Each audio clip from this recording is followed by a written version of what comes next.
Hello, my name is Bob. Welcome to a short stop on pool. This is the oldest video I have of myself playing pool. This is from February of 2009, so it's about 12 years old.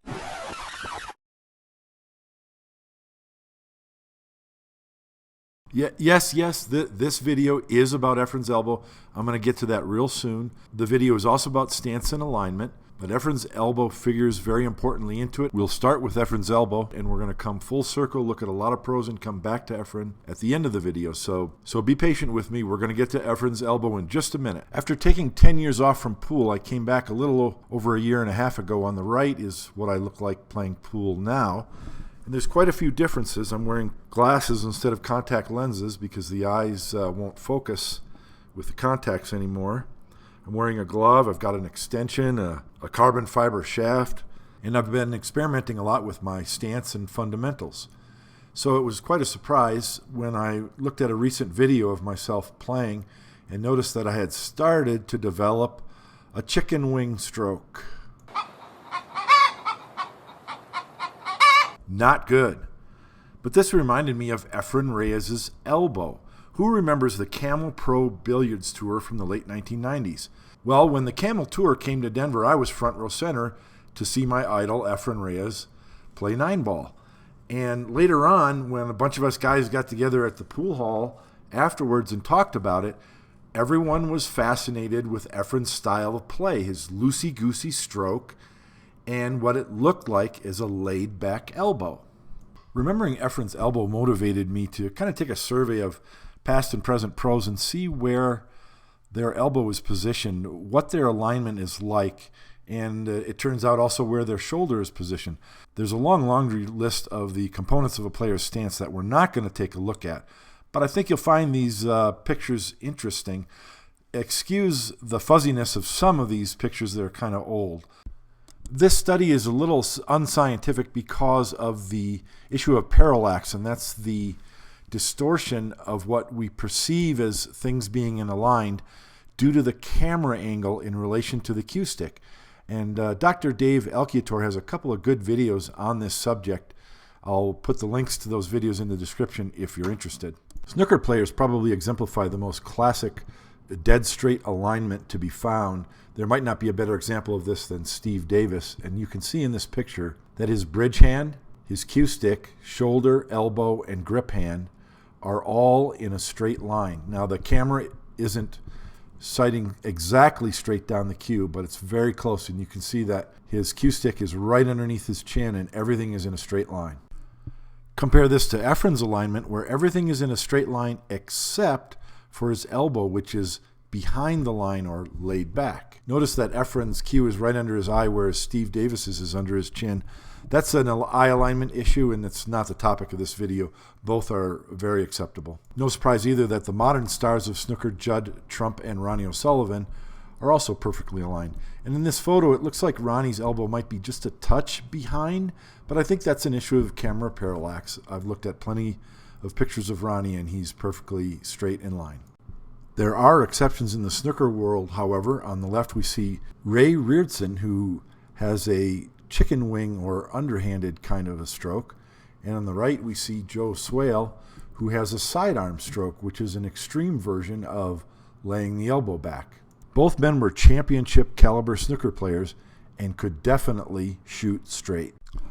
And speaking of sidearms, that reminds me of the well-loved American player, Keith McCready.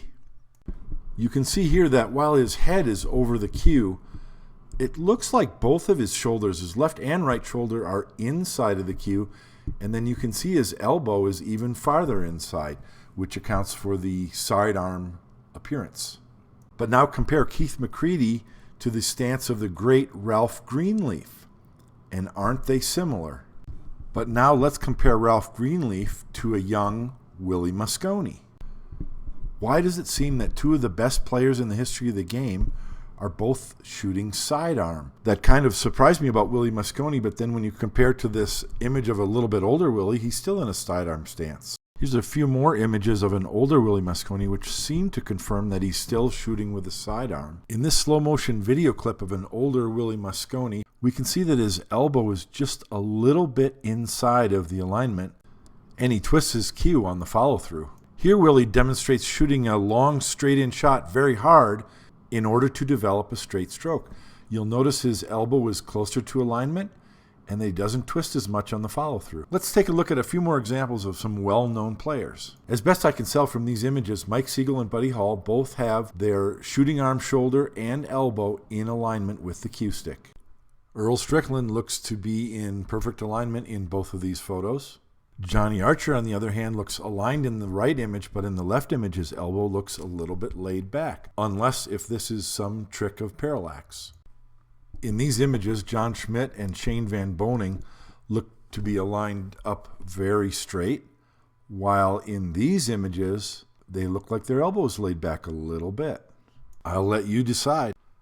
Efren Reyes' elbow seemed to start out laid back quite a bit and then started to straighten out over the years. Having a laid back elbow seems to be a signature of many or most Filipino players, such as Rodolfo Luat, Jose Perica, and Alex Pegulayan. All right, what about the European players? We know that Oliver Ortman was the European version of Keith McCready, but it does seem that all of the best European players in the last decade or two have had perfectly straight alignment, such as Rouse O'Kay, Darren Appleton, and newer players such as Joshua Filler and Fedor Gorst. So, what can you and I take from all this talk about elbow position? In my opinion, while the ideal situation is to have the head, elbow, and shoulder all in alignment with the cue, the most important of these three elements are the head and the shoulder. I think that my shoulder extending out past the cue, past my head, is what has been leading to the sort of duckwing appearance and my trouble lately with some accuracy and twisting on some shots, though not all pros or instructors would agree. And the shoulder should be behind the head, so when you look at somebody from the front, you actually shouldn't see the shoulder. It doesn't necessarily mean you cannot have a straight cue action, okay? So it's not like if your cue action is completely straight, but you have that with your shoulder, then leave it. And because I've been having trouble stroking straight lately, I'm making an effort to get my shoulder behind my head. But going through that effort lately has made me realize that there's an even more important principle behind all of this alignment talk. In these three slow motion videos, I hit the cue ball first softly, then with a medium stroke and a hard stroke. Pay attention to how quickly the cue ball leaves the cue tip after contact.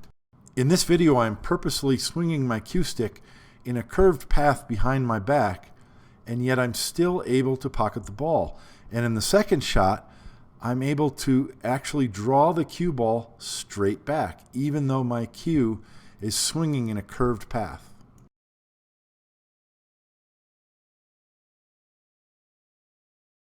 Even though the position of the cue tip at the point of impact is the only point that matters, we all want to follow straight through on every stroke, because then we don't have to worry about any kind of timing issues to hit the cue ball correctly. As I've been working to get my shoulder back in alignment, I find that I'm shooting straighter, which means that I'm able to shoot with more confidence because I can trust my stroke. And then I learned that because I'm able to trust my stroke, I don't have to spend so much time focusing on it while I'm shooting. So what I'm able to do is make quick and firm decisions on how to shoot the shot and exactly where I want the cue ball to go, and then have the full confidence that my stroke is going to achieve that result. I said I was going to come full circle back to Efren Reyes. Now I'm going to show you a clip of Efren Reyes setting up for some shots at different points throughout his entire career, and I'm sure it'll become quite obvious what every single shot has in common.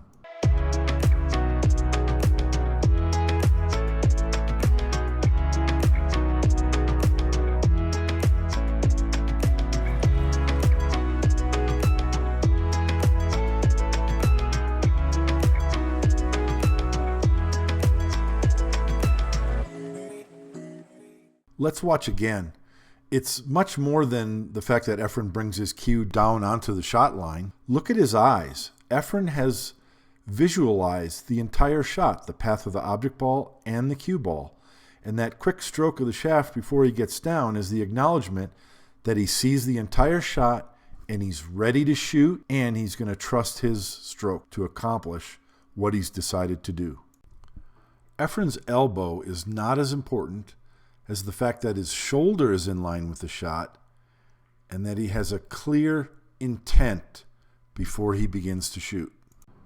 If you watch any of the top players, you're going to see them take the time between every shot to make firm decisions about what they want to achieve. And sometimes it only takes a half a second or less, but they always make that decision so that they have a firm intent.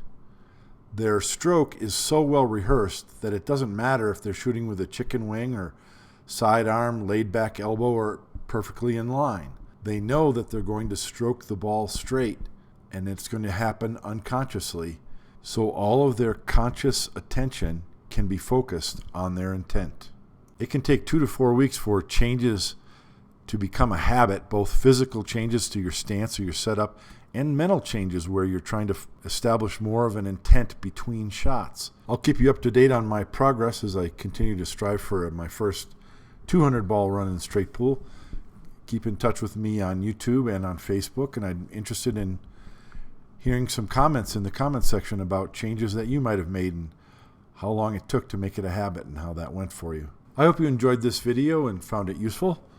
As usual, head over to www.shortstoponpool.com and check out my book, A Short Stop on Straight Pool. See you next time.